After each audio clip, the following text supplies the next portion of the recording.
Welcome everybody to the first 2014 IMSA pre-show with me, Justin Bell, and I'm live here on the grid at the 62nd Annual Mobil 1 12 Hours of Sebring, fueled by Fresh from Florida. And I can tell you, on behalf of those of you that are not lucky enough to be here, that this is definitely the place to be on this beautiful Saturday morning. Now, it's been an incredible week, so much action, so much enthusiasm from all the teams. Remember, this is the second major sports car race of the Tudor Championship right here at Sebring. And of course, what happens here, this is a pre-show that isn't just a minute long or 2 minutes long. This is going to be 26 minutes long, and I'm going to bring all the personalities, the stories, the gossip, and some of the rivalry right into your homes.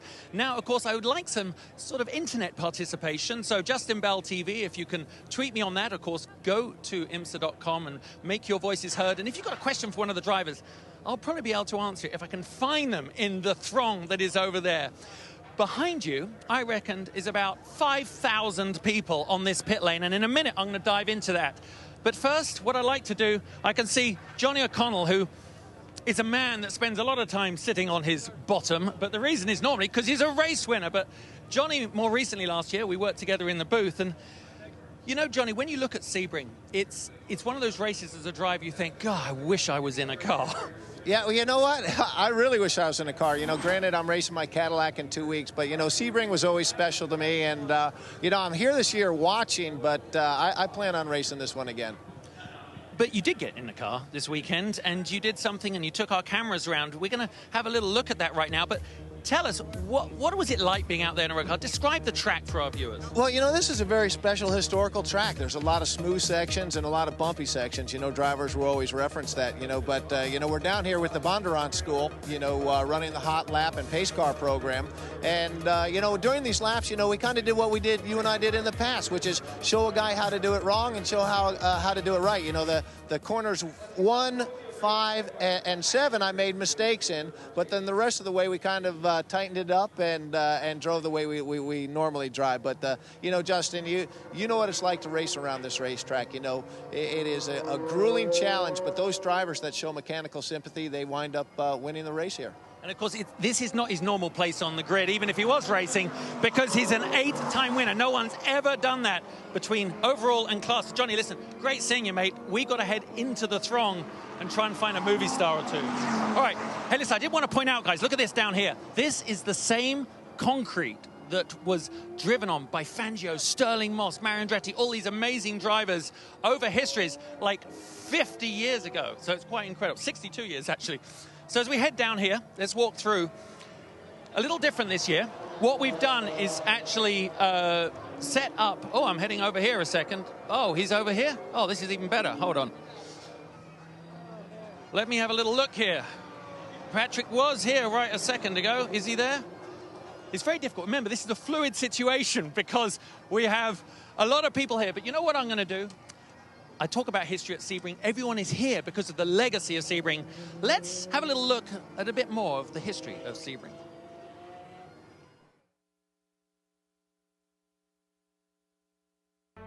This is Central Florida, flat, featureless, and far from the crowded coasts. Downtown here, Spanish moss hangs from the limbs of 100-year-old trees, and shuffleboard is every day's game. But once a year, at the airport 5 miles away, there's competition of a different sort, a 12-hour race that has made this unassuming town famous around the world. The town, Sebring. It's a race, but also a happening. Hardcore fans making annual pilgrimages to be part of a history that stretches back 60 years. College kids deserting the beaches, flocking inland for a day of excess, of hot sun and cold six-packs, the thrill of vicarious danger, a day of shattering noise, barbecues, orange blossoms, and motor oil that is the Sebring experience. 12 hours, day into night, glaring noontime light softening at sunset, then folding into a velvet blackness as the race rushes toward its climax. Dynasties have come and gone at Sebring, each defining the race in a different way. The Ferraris and Maseratis came first, bright red against the white concrete runways and the impenetrable blue Florida sky. Next, it was Porsche, winning its first major race here and following that with 17 more, a dominant force without equal in the sport. It is the GT class that is crowded with cars that connect with the dreams and aspirations of the crowd. In the early years, Jaguars, MGs, Austin Healey's. Today, Corvettes, Porsches, Ferraris, and BMWs. Sebring, renowned from the beginning as a tough track, reconfigured and reinvigorated in the late 1990s under the inspired leadership of Don Panos. The rough runways still tear at your drivetrain. The notorious last turn is still bumpy, fast, and maybe just wide enough for 3 abreast. The Mobil won 12 hours of Sebring, the longest half day in racing. Well, everybody, you'll be very thankful to know that Patrick Dempsey has come back. I think he was actually out the back getting ready for the race. Patrick, good to see you. Of course, always a huge crowd of fans here. But it's as much for the history of this place, the people, the passion. You're standing on the same asphalt or concrete as your heroes drove on. So what does it mean to you? It's only your second time. What does it mean to be here? Well, it's really remarkable that you think of who drove here. You had Von Tripp, you had Fangio, you had Phil Hill, you had Moss. All these guys were here. It was an important race in their schedule, and to be here competing on relatively the same layout. They've put some chicanes in and they've tightened up a bit, but I mean, 17 is phenomenal. It's a world-class corner that everybody talks about. It's so rough, it just beats you up, and I think that's what's really special about this is it's just so physical, not only on the drivers but on the cars themselves. And certainly this year now with the manufacturers coming back so strongly, we were talking about qualifying earlier before we came on the air. It was really, I was in the Porsche pits, and the qualifying was electrifying, and they were throwing down some great laps, and it was really exciting. Didn't you love, this is what I thought as a race fan, watching a GT car, working it through these corners was some of the, because in racing we get to a pace, but qualifying, man, they were everywhere. Yeah, qualifying is all about the setup of the car and what the driver is going to do. So you really see what the drivers are capable of, and that's what it's really special, certainly for the drivers watching, to see who's going to lay one down and what they have in the car. And you know, the manufacturers have put a lot of money, a lot of time, a lot of effort, and a lot of pride into that, and to see who comes out on top it was great to be next to P. Long, man. He was very, very excited. So, you know, we always think about it, racing, the fans take it for granted. I know a big race, probably like when you do a big movie or a big anything, you have to up your game. And as a driver, man to man, it takes a lot to get ready for this race, doesn't it? I mean, is not, you're not playing golf this afternoon. You're racing a very fast race car. This is a very fast track. There's a lot of traffic that you have to contend with. Your situational awareness has to be spot on. And you have to be confident physically. You know, that's the big thing. We haven't had a lot of long runs here. We've been struggling with some brake issues that hopefully we've worked out for the race. And if not, then that's what we have to do. And we have to settle for that and just drive on. And the mental aspect is really important. I just came back from the Airstream and was just trying to collect myself and focus on, you know, really visualizing the track, what I need to do in the first stint, and taking it easy. It's a long race, and we'll see what happens. Well, on behalf of my wife and 10 million women, good luck this afternoon. But, of course, we talk about a little bit of danger, and during the Daytona 24 Hours, I was in the booth, and we witnessed something that I tell you what stunned us into almost silence. Just take a look at this. Oh, and a problem. Oh, my gosh! Huge impact between the 99 and the 62. The medical workers right there, absolutely instantly. That was a tremendous impact, just scary to look at. He popped out right into the sunlight. There was no way he could have seen Melicelli. Caution has now turned into a red flag at Daytona International Speedway. That's a red flag. Now, of course, for Mimo Gidley, I can tell you, with the sun going down as he came out of the horseshoe there and accelerated down that little chute, he was unsighted, and it was a horrific accident and really quite mind-blowing for everyone involved. And right now I'm standing with Darren. You were in today. You're in the booth. You know, you're working the pit lane. You're working the broadcast. But you were Mimo's teammate. I mean, what is it like? You had your helmet on. You were about to get in the car nearly. Yeah, I mean, Justin, you know, it's so gut-wrenching. You're right. I mean, he was within one lap of me getting in the car, and I mean, we saw the yellow. I saw an accident, and all of a sudden the team says, you know, it's us, and it's tough, and especially when you see how bad it was, and him not moving. I mean, you just don't know what's going on. It's bad as drivers when you see somebody within the series hurt, but when it's your teammate, it's unbelievable. But you saw him in hospital, you were talking to his girlfriend, he said, tell us, what's the update? Yeah, he's actually, you know what, he's going to have a long road to recovery. He's got a lot of broken bones, but, you know, the good part is neurologically he's okay. He's with it mentally. He doesn't have any paralysis, but, I mean, we're what, 7 weeks in, and he hasn't been able to put any weight on his legs. So it's going to be okay in the end, but, man, it's going to be a long, long recovery for him. Well, thanks for the update. Go and get ready, because at 10 o'clock we're on for the Fox Sports 1. So Pulse. let's head up here. Okay, guys, let's follow me over here, because we got a lot of action in this pit lane. So what's happened is a little bit different to normal. Is that normally we'd be lined up on the actual track, but because they're running some VIP laps, what they've actually got is all the cars lined up here in the paddock. Oh, hello, Hurley. Hey. All right, nice to see you. Hurley Haywood, of course, 4-time winner here. No, 2. 2-time winner, but would have won 4. So, Hurley, obviously, you're here as an ambassador of this sport, but when you watch what Sebring actually means nowadays, the competition has always been tough. This track will kick your butt if you get it wrong. I mean, drivers, it's tough. Cars, it's tough. Has it changed at all, or is it harder now? No, it really hasn't changed. I mean, this place is so brutal. The track configuration has changed a little bit, but still, it has all the bumps. It has all the character. Nothing really from that aspect has changed. So the guys that win this race have done a Herculean job. It's like putting 2 24-hour races together to get through 12 hours here. So it's tough.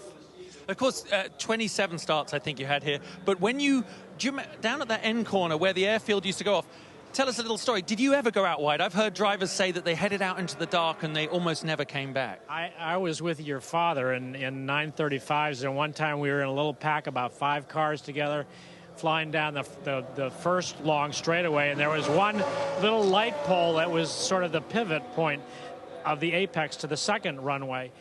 And I missed that. I was the lead car, and I had 4 guys behind me.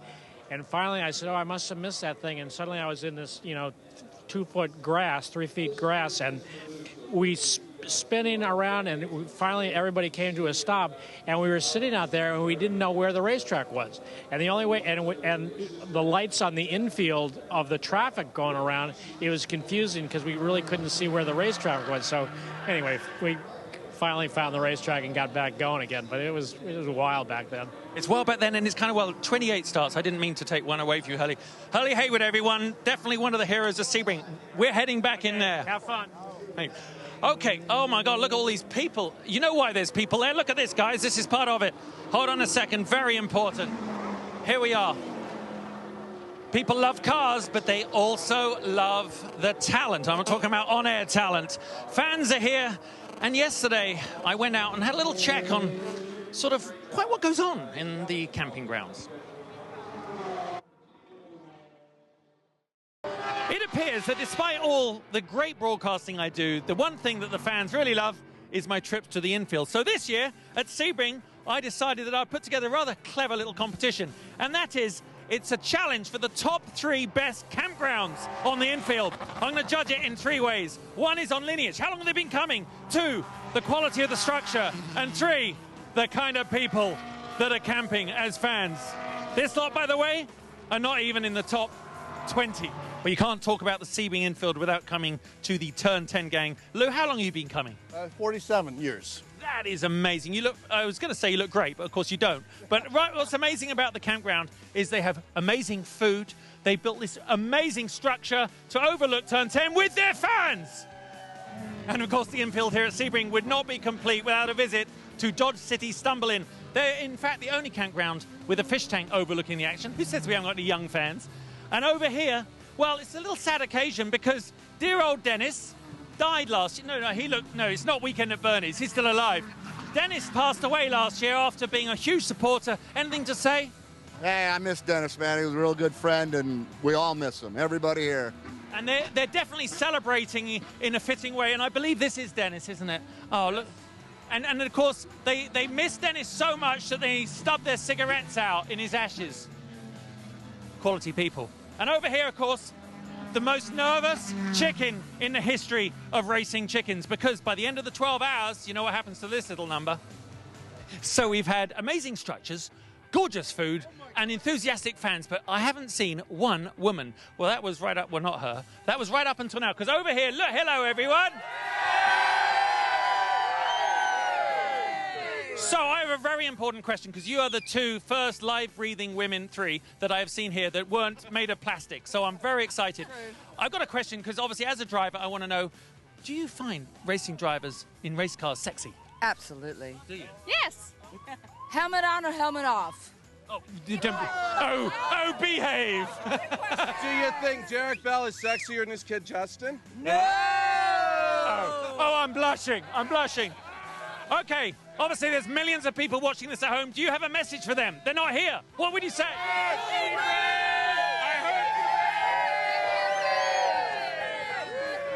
I couldn't have said it better myself until next year. At least I survived this one. So 3,612 cars have competed here at the 12 Hours of Sebring over the last 62 years, and that's 2.4 million miles on this famous track.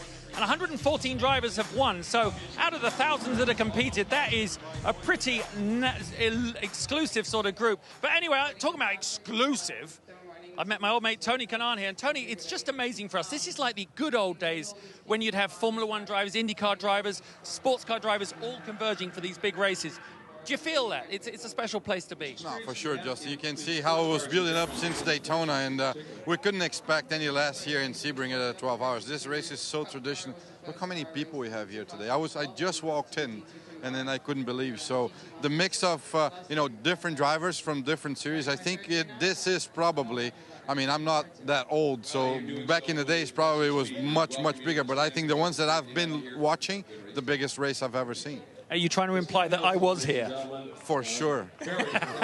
And of course, I saw 3 Brazilians over there, so your whole fan base turned up, which is just fantastic. It's my family. Oh, it's the family. Okay, we're going to walk in this direction because I know you need to get to the car, but one last question. Tony, of course, when we're out on that track, it must beat the living daylights out of you, right? Yeah, I mean, it's extremely bumpy, and I think, some people, they would think that this is a negative thing, but I really don't think so. I think it's part of the racetrack. It's part of the challenge of setting up your car. You know, it's like turn 17, it's extremely bumpy. Turn 1 is, and those 2 corners are the 2 fastest corners at the racetrack. Yeah, if it was all smooth, it would be too easy. So I actually like it. I enjoy this thing, but it is rough. But you know what? It's lovely talking to you, but I think I see a Maxim model over there I need to go and talk to, who is my colleague, so I'm allowed to do that. I can't blame you, though. Can I come with you? You go. Good luck. Okay, only just over 12 minutes until we turn over to Fox Sports 1, everybody. This is fantastic. All right, here we are. Oh, my goodness. I can see. I think we've got Cooper McNeil over here. That is fantastic. Hello, ladies. Okay. Oh, my goodness. Cooper McNeil. Of course, driver of the WeatherTech car, surrounded by April Rose. April, come over here, and the girls. Fantastic. Now, I legitimately can talk with April out here on the pit lane because she is my co-host at the Barrett-Jackson auctions. And, of course, a huge thing, really, to be here with this race team. We'll get to you in a minute, April, but Cooper, you did so well. I mean, Daytona last season was so good for you, but Sebring is a whole nother challenge. Yeah, this race is very, very difficult. We were fortunate enough the last 2 years in a row to be on the podium with the WeatherTech Porsche. Alex Job guys are on it this weekend. We qualified second yesterday, just missed the pole by just a little bit, but the BMW got bumped to the back because of a rule infraction, so we're on the pole, so it's our race to lose, and we're already leading, and the race hasn't even started yet. I think he got taller. And April, of course, Daytona was your first big race, but here you are at Sebring. This is kind of crazy, right? I know, it's really cool, and we hope to be at a lot of races. There's definitely a ton of people. Like right now, if you ever come to a race, this area on the grid is the place to be. There's so much stuff going on. It's actually really cool. Well, I'm glad you're here because I know that the fans appreciate it. So we're going to head off because I got to go all the way over there. All right. Whoops. Sorry, Sheriff. That's all right. I'm allowed to be here. Whoops. Just about. Last time that happened, I ended up in cuffs. Okay, look at this. We've got the Chrome Ferrari here. That is gorgeous. And, of course, Viper. They're having a little bit of a struggle this weekend with setup on the bumps. But I love that car. Of course, I raced for them. Won the World Championship and Le Mans for them. Falcon. Viper here. Oh, look, here we have. Let me just go and talk to these handsome chaps here. Dominic Farnbacher, one of my favorites. Oh, look. How are you? Kuno Whitmer. These guys You came really on song over the last season. I mean, at the beginning, it was just one of those, let's get the development done, and now you're a genuine contender. But here, the setup, you're not quite on the ball, are you? No, we couldn't really get the tires to work yesterday in the qualifying. Now in the warm-up, we found a little thing which really helped us. So I think we are quite positive now for the race. Perfect. And, of course, Kuno, I've got to go. We've got 10 minutes left. But, of course, the Viper around here, fans love it. Oh, yeah. I mean, just the sound of it, you know, it's so unique. No other car sounds like this car. I mean, this is for the fans right here. All right, guys, good luck. We'll see you later. All right, you know, as I come down here, the drivers are all getting themselves mentally composed for everything, which makes you think, what is the driver's perspective on Sebring? Take a look at this.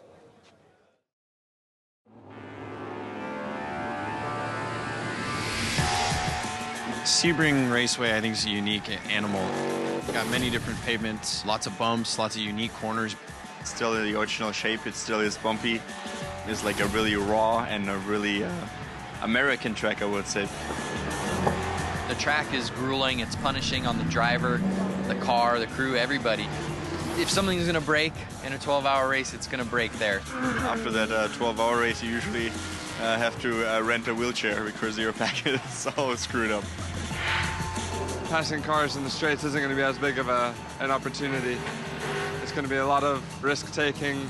Just the nature of the track is much more dangerous, much easier to end up in the wall and with serious damage. Probably just as much carnage by the finish as it is in the 24-hour. One of the classic sports car races here in the U.S. 69 cars, something like that, all together at Sebring. As bumpy as it is, that'll be as much of a show as Daytona. Of course, everyone knows the covers. Color, the beautiful yellow of the Corvette. Jan, oh, great to see you. I've been looking for you all weekend. Of course, your body may be here, but your mind is probably somewhere else right now. Well, it has been for sure, but now all this is over and it all went really well. So now I can concentrate on my own stuff until his race starts tomorrow morning. It's quite amazing that Kevin is out there in Formula One doing so well. We're all going to watch. That's quite amazing. He's starting 4th in Australia. Okay, as we walk up, actually, talk about fathers and son. That's actually my brother, just in case you wondered. Sebastian is taller than me. And here's someone that son never made it for mine. Derek Bell, my father, of course, did really well here. Second. 4 times, they tell me. But never won. Still hold the fastest lap, though, so I guess that's something, isn't it? They're never going to go quicker because they keep putting more corners in, so that's great for me. Dad, I've got to get to the front because I've got to find the people who are going to win this race. Okay, look at it. Here we are. We have PC cars. We have Daytona prototypes. There's Gunnar Jeanette getting ready. Look at him in his Camp Boggy Creek race suit. They are top guys. Tommy Dreesy, quick have a look at here. Papa on the front of his car. His dad's not well, so Tommy put his dad's name on instead of sponsors. And, of course, Naked Paddock. I need to read that. Let's go up here through. I've got to hustle a little bit. We've got like 3.5 minutes to the beginning of the show. All right, mate? Good stuff. There's Colin Braun. As we get to the front of the grid here, as you can imagine, there's an awful lot of tension. The crowds are being cleared. That's what those sheriffs were doing. Whoops. Coming up here. So, Ganassi, powerhouse in Grand Am racing, establishing themselves as a powerhouse in Daytona prototype here in the Tudor Championship. So, let's just have a little chat. Scott Pruitt, Marino Franchitti, Simon Pagenaud. This is the full spread of what sports car talent means, from young to half young to strong and mature. Scott, very quickly, the show's almost over. Sebring this year will probably be as hard a race. You haven't been in here for so long, but it's all about competition. It's all about competition. You got all these cars starting, all these great drivers from all over the world. We're excited to be here with Ford and Chelmex. It's been such a long time for us. The Ganassi guys have never been here, so we got a lot to learn today. Everyone has a lot to learn because Sebring will bump you, quite literally, if you get it wrong. All right, guys, I'm heading to the front.